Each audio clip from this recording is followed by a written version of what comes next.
Hi, welcome to my channel.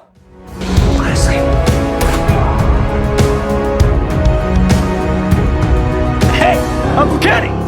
Football! Hey, yeah! If you're new here, my name is Cedric. I'm an actor, filmmaker, screenwriter, and YouTube reactor, and I am ARMY. I'm a big BTS fan, and I'm excited to explore a new artist, IU. This was recommended to me because I'm a BTS fan, because V appears, at least in the video. I don't know about the song, I assume so. And it's my understanding that V, and correct me if I'm wrong, I think it's V and Jin I think Jin did musical theater, and then V was in some K-dramas, as I understand it. So I've seen him act. I think all of the members of BTS are very good actors, but V in particular really intrigues me because he knows exactly how to use his eyes, and because he has a very interesting face, and that is the best thing you can have as an actor, is the skill to use your eyes and an interesting face. And so it helps that his face is very pretty, but certainly actors need to be interesting. And so I'm excited to check this out. I really don't know anything about it other than a lot of people told me to watch it. So I'm excited. And not just people on YouTube, people in my life. So it's a good endorsement. I want to say thank you to my patrons on Patreon. Thank you for your continued support of me and my career and all that I'm doing. I'm shooting this from Albuquerque, New Mexico. I'm assuming by the time I post it, I will be back home or on to the next job, but I think I'm going to be home for a little bit before the next one. The reason I am not in my usual YouTube space is because I'm currently in Albuquerque, New Mexico, doing the musical Something Rotten, in which I am playing William Shakespeare. So if you live anywhere near Albuquerque, New Mexico, please come check this show out. We have one weekend left. We close February 11th. So get your tickets soon. You do not want to miss this. It's a great show, and I'm super, super proud of it. The cast has been awesome. I love the music. It's one of my favorite shows. So if you want to laugh, if you want to have a good time, if you want to celebrate theater, if you want to enjoy the Renaissance. And if you want to hear me speak clearly as William Shakespeare, then please come check this show out. You will not regret it. But thank you for your support and equipping me to be able to make time to do YouTube videos and to write my scripts and do my auditions and doing all that. Every little bit helps. I mean, even just, little coffee, days off when I need them, or in case you hurt my stomach just now, a little snack. So thank you so much for your support of all that I'm doing, and it means so much to me, so thank you. I do, of course, want to plug The Coroner's Assistant, the show that I'm in. I always try to post about movies and everything, but The Coroner's Assistant does have a very special place in my heart among all the amazing projects I've been blessed to work on in my career. This was a little show that could, and, we made it on, low budget and just out of passion and love for the story, and ended up being twice nominated at the Astro Awards for Best Writing on a Streaming Comedy Series and Best Period Costumes. And we were named by Indie Shorts magazine Best Web Series of 2023, which is an incredible honor. And I'm so proud of the show. So if you haven't seen it, please check it out. There's a link in the description. And I love it so much. And the episodes are only 15 to 20 minutes. You can watch them really easily over a lunch break or something. So, yeah. Please check it out if you are willing and able. All right, let's jump in. If you're new here, if you're, for example, an IU fan and you've never discovered my channel, something to know is, yes, this is a reaction, but it's also, and probably more so than a reaction, it's an analysis. So, although it's always my first time watching something, I'm going to pause it. We're going to talk about cinematography and editing and storytelling and acting and lighting and who knows what. I never know what we're going to talk about. Maybe vocal production, maybe the music itself. I never know, and that's part of the joy of it. But just be aware there are going to be pauses. I am going to talk. If that's not what you're into, I get that. I respect that, and this is probably not the channel for you. Said with so much love. Okay, let's dive in. This is IU featuring V, Love Wins All.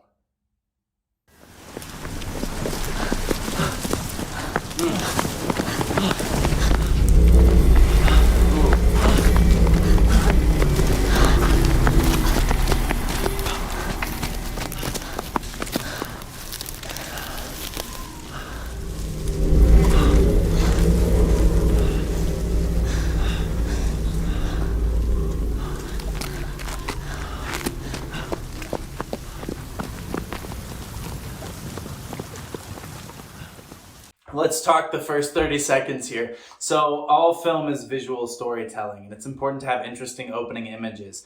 The most interesting thing about this opening image is that it only lasts for about 2 seconds, then we smash back to black.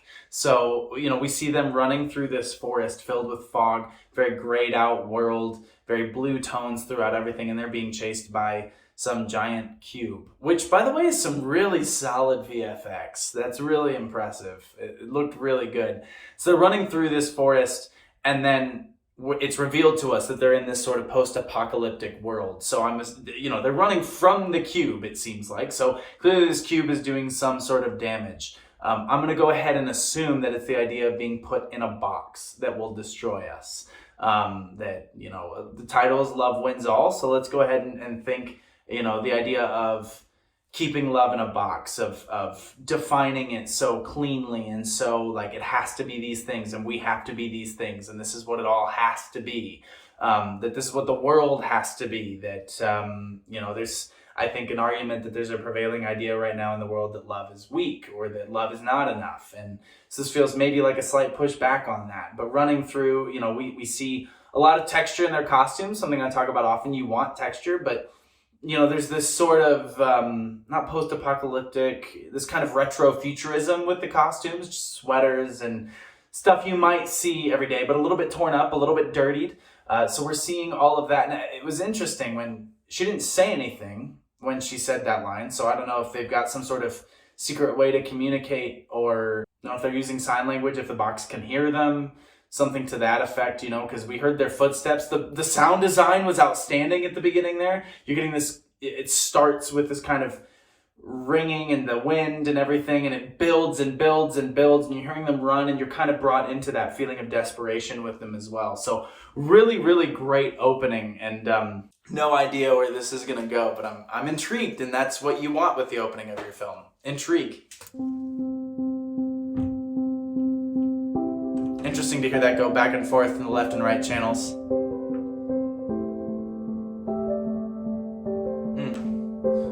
Feels like that scene in Spring Day.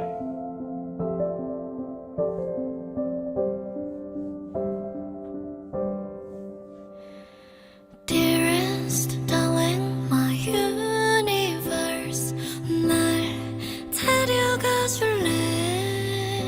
Good voice.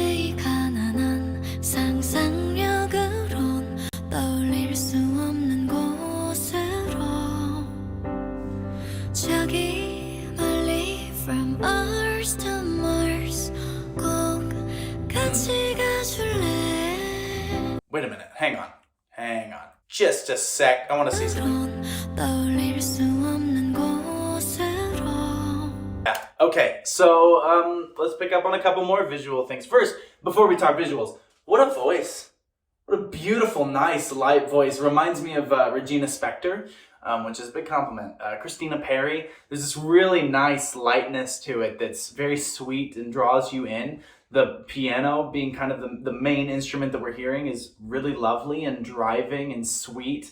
And it contrasts with what appears to be a very violent scene. This box definitely seems to be malevolent, this cube. I mentioned Spring Day, but I wonder, does it kind of bear people? Does it, take kind of their coverings and their clothes and their protection away from them? Does it take the people and leave the clothes? Clearly they're running from something, but they find this camcorder, which is not even modern tech at this point. Now let's talk visuals here. So it looks like V's character is blind in his right eye, maybe, because you see that he's holding it up to his left eye, and that right eye has, it's washed out, so we're seeing that. And then I'm assuming then that she's perhaps deaf, because now we see her talk again and it's subtitled and her lips aren't moving, but her hands are. Pardon any background noise because I'm at a Starbucks right now, but something that I hadn't considered at the moment that I wanted to point out as being a possibility is, yes, a character could be deaf, but could also be incapable of speaking. I don't see anything in the video that would negate that possibility. And there's also now video there as far as still being able to not verbally communicate her love, but then by doing it through action, by protecting him. That's possible, and then that kind of lends this idea of the music that's being there, but also with the possibility of her character being deaf and having the driving rhythm of the music and sensing the vibrations of the cube. And there's a lot of different possible interpretations there, so I just wanted to point that out as also being possible. And now they're mixing some ice, so I'm going to stop recording. so there's there's what am I trying to say? They're communicating that visually, and they're both having to overcome, clearly in a post-apocalyptic setting, when you're being hunted by something, that would make it difficult. As a person who is differently abled, who would struggle in that scenario to survive as easily as perhaps other people, yeah, I can see why that would up the ante a little bit. But when he goes into the camcorder, it's kind of glowed, everything's softened, the light's kind of bouncing off her a little bit more and wrapping her in this sweetness, even with this pile of destruction behind her. And as the music is beautiful and over the top, juxtaposing that with these images of destruction, but then through the camcorder, we're seeing this, love. We're seeing the way that he sees her anyway, I guess, is my interpretation of it. Interesting, too, that he's wearing white, she's wearing black, so there's this image kind of chess, of yin and yang, of holding each other up in this world that's turned gray, that they are black and white coming together is really beautiful in that sense as well. So, I don't know, let's see where that takes us, shall we? 저기 멀리 from Earth to Mars 꼭 같이 가줄래 그곳이 어디든 오랜 외로움 그 반대말을 찾아서 어떤 실수로 이토록 우리는 함께일까 세상에게서 도망쳐 run on 나와 저 끝까지 가줘 my lover 나쁜 결말일까 길 잃은 우리 둘 부서지도록 나를 꼭 안아. Yeah, so a couple of really interesting things. Again, we've got this idealized feeling with it. We're changing aspect ratios into a 4:3 aspect ratio, condensing the frame, letting the background be a little bit more vibrant, blue and orange, which I talk about in videos a lot because it's a very dominant color scheme in film, but it brings some life to it. We're getting a little bit more of their skin tones. Another interesting thing is when she's looking at him and she gets close up, she pulls the hair out of his eye. That eye that had been blind and washed out no longer is. I feel like there are two ways to take that. One is that, through this camcorder he's healed.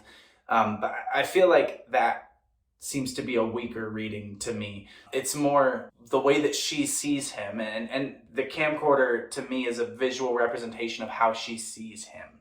Versus we have to see the world, right? But we needed some way to know how her love sees him and how his love sees her. It's not that, that's not there, or that he's perfect or healed, which I think is an interpretation, but I think there's a stronger one in that it doesn't matter, that it doesn't impact her love, that even though they have to overcome these extra challenges when they're trying to escape this cube, which again is what I feel like they're trying to do, when they're trying to survive in this world, to each other, none of that matters. They can just have these little moments of joy. And it's interesting to read some of the lyrics, like where I paused, crush me in your arms. Crush being very violent language, but here it's used in a sense of love. If I'm gonna be destroyed, destroy me with love, right? Crush me with this. You can taste this macaroon. You can really sense it. You can feel it. And so I think that's a beautiful idea. And coming into this destroyed place, I don't know if they were born into this apocalypse or before it, but it's either reliving this memory of what it could have been like or imagining it and letting their imaginations be what propels them forward. And that's a feeling of hope. And is there, if you have love, then you must have hope. What is it? Shawshank Redemption. Hope is a dangerous thing. And then later on, hope is a good thing, maybe the best of things. It's cool to see that brought into this light and seeing that sunlight come through, and look how soft the light is throughout the whole thing. But when we get into the camcorder, it's just a little bit more pretty. It's a little bit more idealized. And so that's the way that this love is. It's like, we're going to pull each other through this. And that's beautiful. And again, her voice is gorgeous. I don't know if we're going to hear V sing. I guess it doesn't say IU featuring V. V's just acting in this, but doing a great job. You can see that training. They're both very believable. You can see in their eyes that they care very deeply about each other.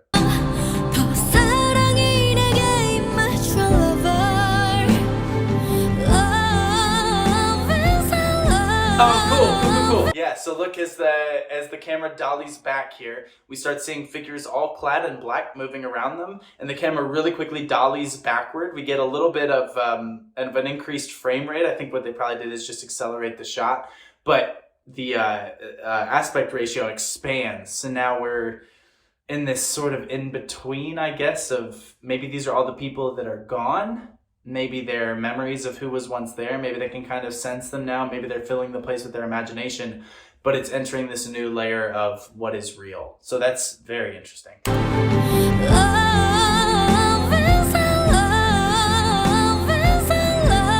Notice how the color palette changed too.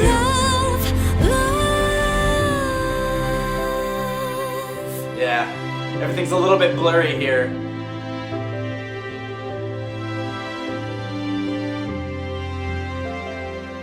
Sorry, just real quick, notice how it went from that, when we were just in the camcorder, it was kind of this nice blue-orange, a little bit of pink tones in the skin. Now these lamps are on, it's much more golden, it kind of feels like a memory, or like this, just this warm, beautiful evening while everyone's clad in black, there's this big party.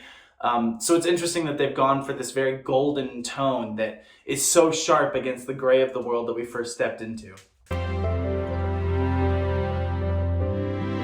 Aw. Wait a minute. I saw those on Instagram because I follow V. Okay, that provides a lot of context because I was like, ooh, who is this? Now I know.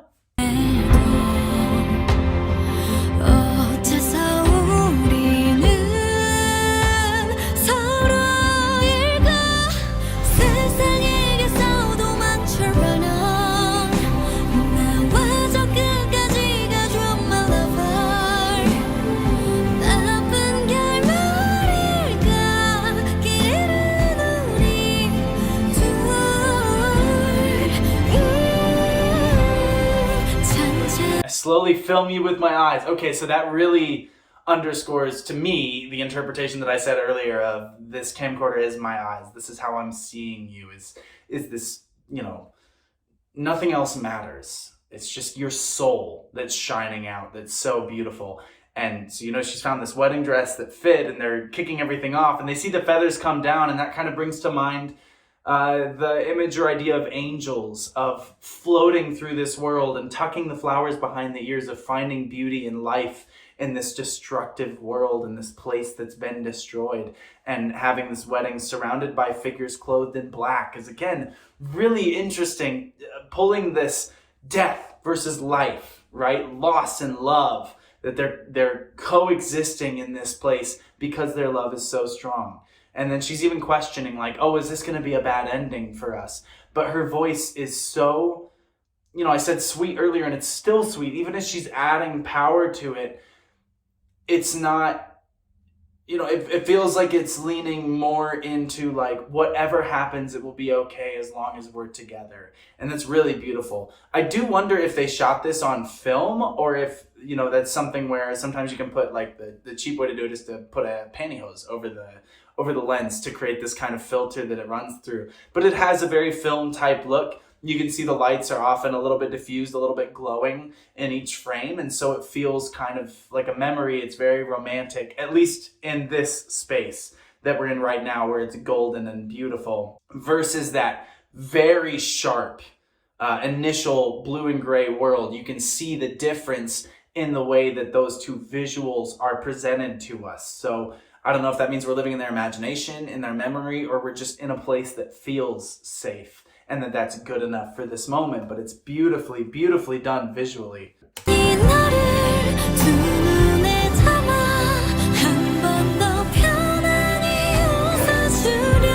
now we're getting, yeah, it's gone back to gray.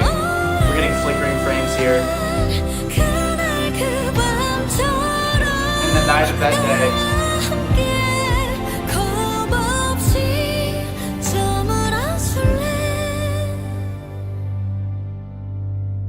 Interesting that her dress is now, like, covered in blood. It's interesting that the cube is glowing, like they're running from the light. Both performances really good. You can feel that desperation. Both very good actors. I mean, you really feel it and believe it. The design is interesting. The way it all washes back out the second that cube enters.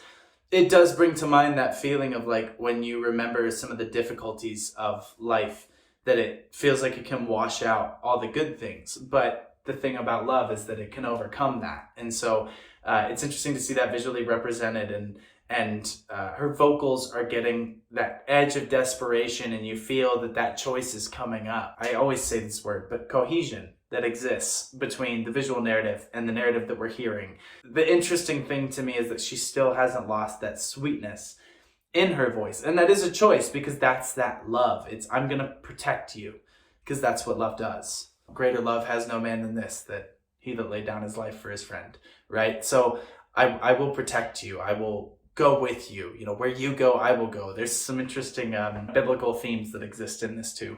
그날 그 밤처럼 나와 함께 겁 없이 잠을 안술래 산산이 나를 도망쳐 Oh, it's like War of the Worlds.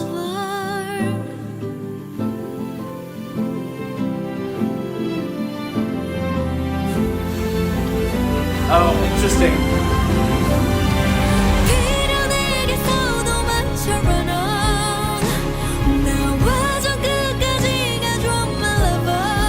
Wow.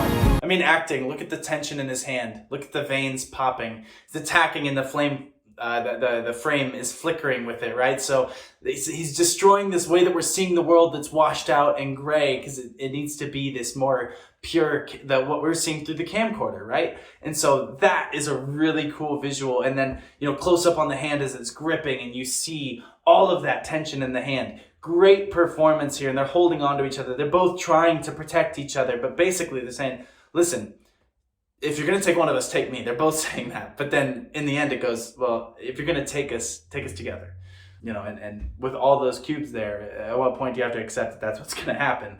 But do you overcome that? Because those cubes kind of feel like this, I don't know, proto-capitalist, this domination of, you have to buy into this idea that nothing matters, or this nihilism, this love can't defeat this. And how do you hold on when you look around and that's all you see as you look out of that break in the window? All you see is this gray. How do you bring color and life and love to that? Good key change.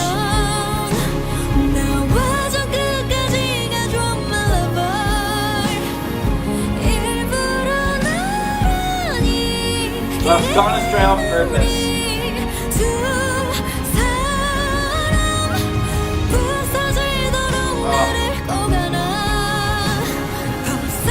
Protecting it from it. See the smoke starting?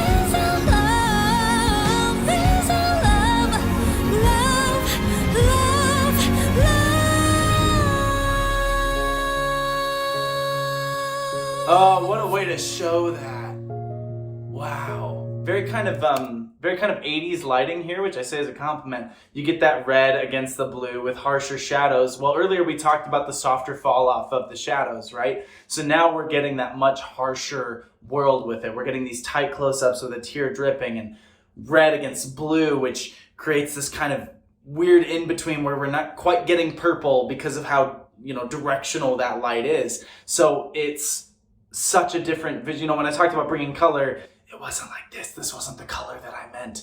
This is two things that are clashing, right? Versus that beauty that we saw earlier. But her protecting him, holding him, but still facing it together. It's just gorgeous performances, both of them crying at the same time, and then seeing it through the lens of the camcorder as they're lifted up, right? So who's to say what really happened, but through the eyes of their love, they're lifted up together because their love was enough. That's beautiful. Yeah. Stops recording.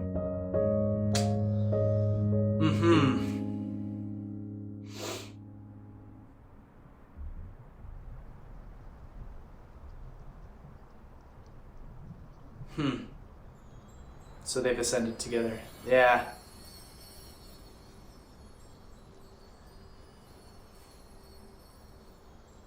Tae-hwa. Why do I know that name? Tae-hwa. Why do I know that name? A few moments later. Oh, Concrete Utopia.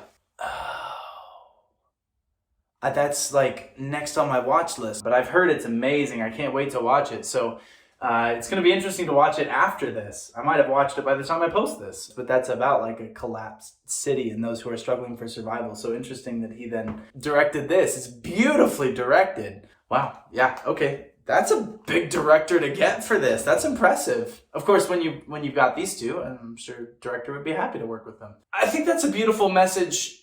In large part, one of my favorite aspects of the message of this is that the cube still gets them. Like, they're still destroyed, but an aspect of them survives and lives on because they didn't give in, because they were not overcome. You know, the material aspect, sure, but you know, there's this real spiritual underlying to this of overcoming, of surviving because of love, because love does win, because love does triumph. And that's a message that we need right now, and it does feel timely. Of love will win out. And what a beautiful message, and what beautiful performances, and what a beautiful song. I mean, gorgeous vocals throughout, gorgeous production, gorgeous piano, gorgeous everything, and the lighting was stunning, and the production design was incredible. And I mean, I would love to watch this made as a feature. You know, I'd love to see this as a movie. It's a beautiful idea. I loved it. So thank you so much for recommending it. Thank you so much for watching. I hope maybe I was able to contribute something to it. Thank you so much. Please drink lots of water. Take care of yourselves. Get lots of sleep. Be well. And until next time, bye.